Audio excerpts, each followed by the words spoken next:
Hi everyone, this is the first course.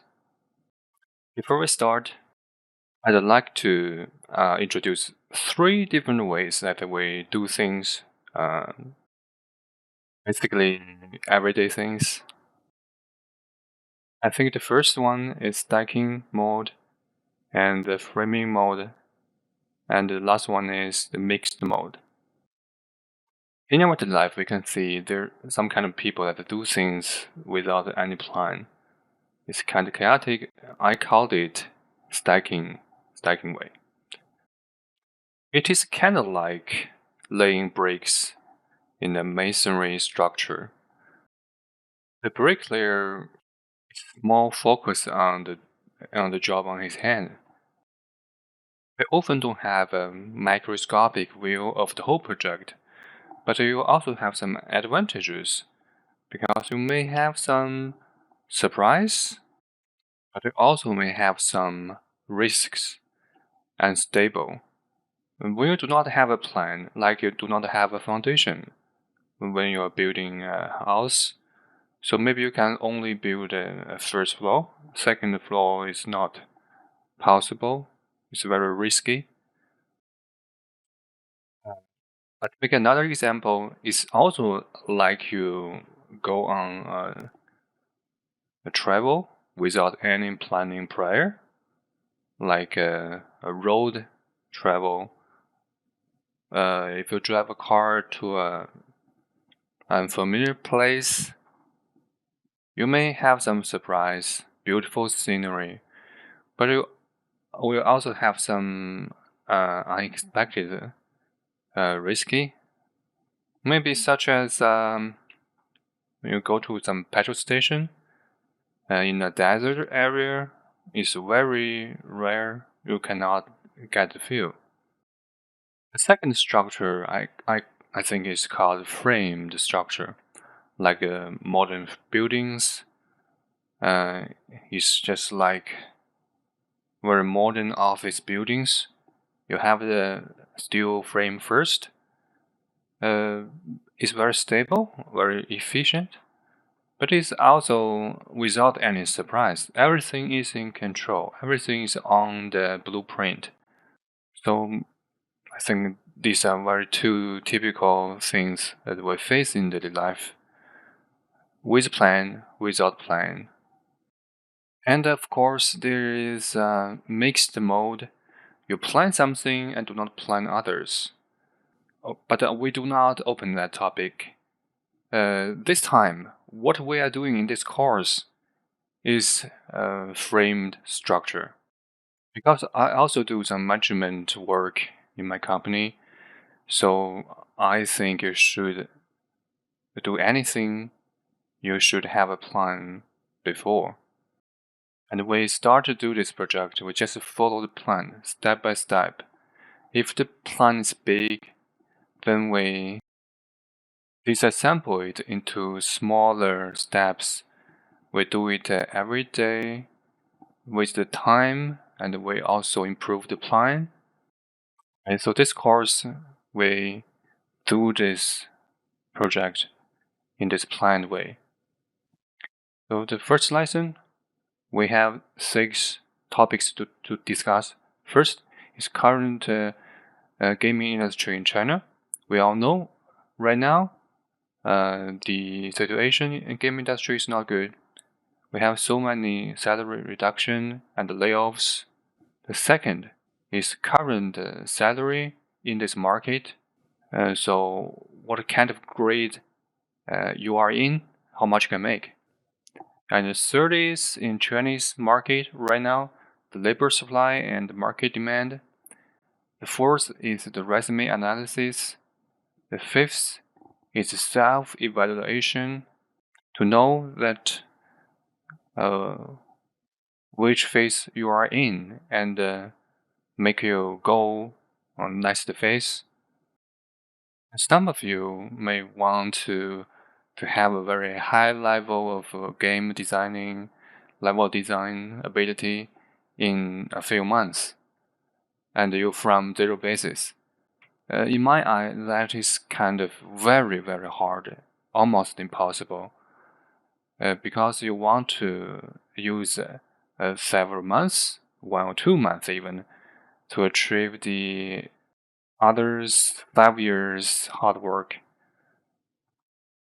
So the sixth step is according to current situation to make your goal and to make your plan and to what to do in next 3 or 4 months. Okay, let's start. The first part is current Chinese game industry situation. So first, let's see some Chinese stock market index. The yellow line is CSI 300 index, and the blue line is the game company index. In Chinese market, if you want to publish a game, you need a game license. The two gray areas is the 2 times that the Chinese government stop the game license distribution.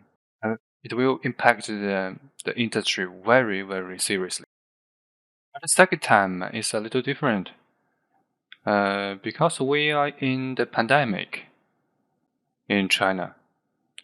So many people start to play games at home because they cannot go anywhere. So even with the stop of game license distribution, it also improves the industry a lot. Remember, I also gave this information last year, December, talk about this problem. After the pandemic in China, everything opens.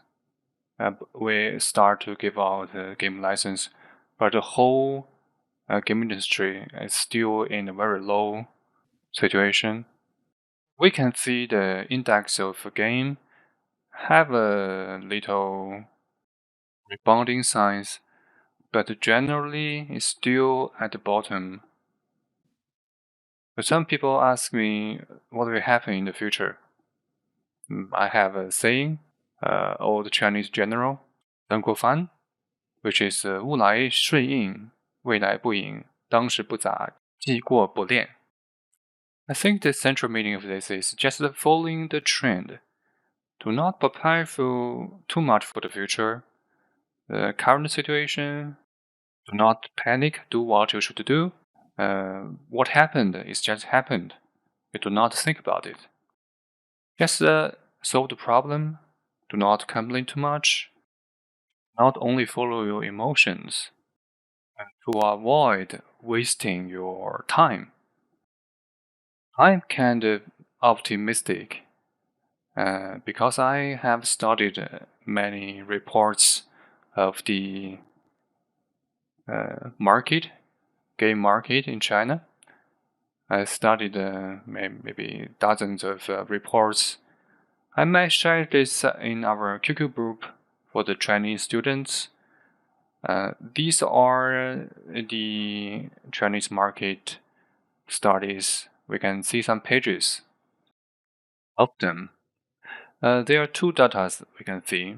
The number one is the gamers in China, which in the recent 3 years we have reached the peak of 660 million players. They do not increase anymore. And the actual sales revenue is increasing, but the year-to-year growth rate is very low right now. And 2021, the sales is 41 billion in US dollar.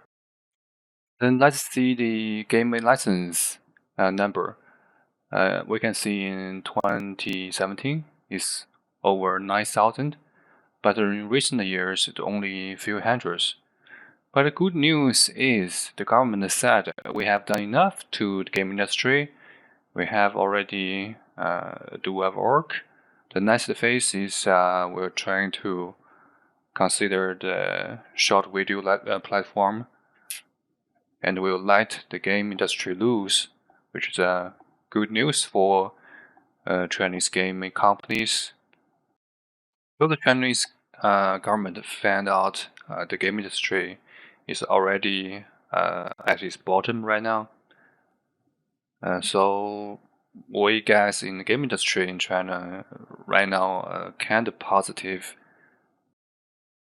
And I also have some other reports to show the big Chinese game companies their focus in next few years. They're trying to go to the overseas markets, do not only concentrate in Chinese market. So we can see the growth rate of the global game market is kind of very low these years because of the pandemic. But the next few years, 2023, 24, 25, it will still keep growing at the rate of about 4 to 5% a year. And you may know that the Chinese market is mainly mobile market. We can see the blue color is the mobile percentage. The mobile percentage reached its peak at 2021 during the pandemic. People were just playing games on their phone, but they started to decline from 2022. More and more people can see people are playing Zelda on Switch. They're beginning to buy PS4, PS5, and play PC games. And maybe in the next few years, we will start to focus more on consoles. Okay, this is the example I used last year on Modern's channel. We talk about the current market in China. The green color is the total game market in China, and the black ones, black shapes, the big companies of Chinese, is very developed right now.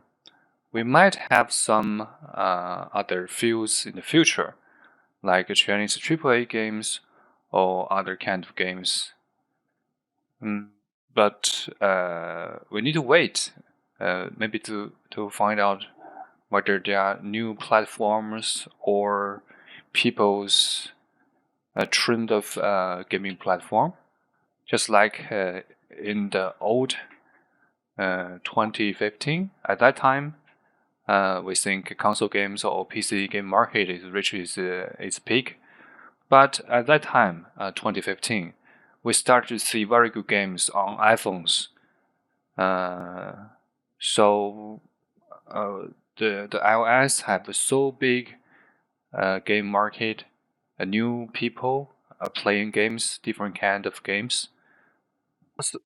I was working for Wang Yi, NetEase at that time. I was in internship there as year 2013. At that time, the game number inside is the 18th. It is the 18th mobile game that we developed. But when I left NetEase, I see the number is already 118. So, in other words, NetEase developed more than 100 games in that few years. There are 2 to 3 games very famous at that time, like Mingzhihou, Yinyangshi, etc. If we have several house-selling games, it will give us a lot of sales volume. So we're not sure what will come into the market in the future. Maybe like Apple's mixture reality Vision Pro or other VR games. Maybe for the long run, the game industry will develop itself continuously. People, as human, after we are satisfied with food and shelter, we have to play games to entertain ourselves. If we are talking about video games, there are so many different kinds of videos. Some help you to pass the time, forget the time, like roguelike games. And sometimes we're just narrating a story to you, like The Last of Us, very educational. Maybe let's take an example of Assassin's Creed Odyssey, we can see a lot of ancient Egypt buildings, cultural statues. So as an adults, we can see our very vivid ancient Egypt life of ancient Egypt. It is so alive. A textbook cannot compare with this. So if in the future we can use the games methods to create some educational software programs. So let's summarize. I think any industry has its cycles. I am positive about game industry, but right now the competition inside game industry is very high in China. So maybe we should learn from Japan to focus on certain type of games or console. Third, I think the depression of Chinese game industry mainly affects lower level of engineers and artists. So if you are looking at Sensor Tower's data about the overall revenue of games, we can see many Chinese games are on the top list, like Honor of Kings, Genshin Impact, PUBG Mobile, Honkai Star Rail. What I'm hoping here is if you are watching this course, I hope you have a direction, a goal of games. So many of you may not have a very clear goal of career. You're just trying to learn this and get into this industry. But I think you should maybe find these top revenue games and play them yourself and find out what you want to do, want to make in the future. For Chinese markets, the biggest companies are making mobile games. So you should choose from the biggest companies, greatest companies. So to describe the current Chinese market situation, I think all the companies are slowing down. They are on the track, prepared to go to the next round, but many of them are very slow right now. So they're preparing, maybe laying off some artists.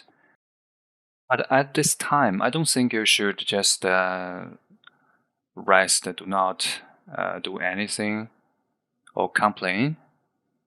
I think you should grab this time gap, this opportunity to improve yourself. So when the new opportunities occurs, can you be ready for that? So if the Chinese AAA market start to begin like the Wukong game, if it's successful, I think many companies may do the AAA things.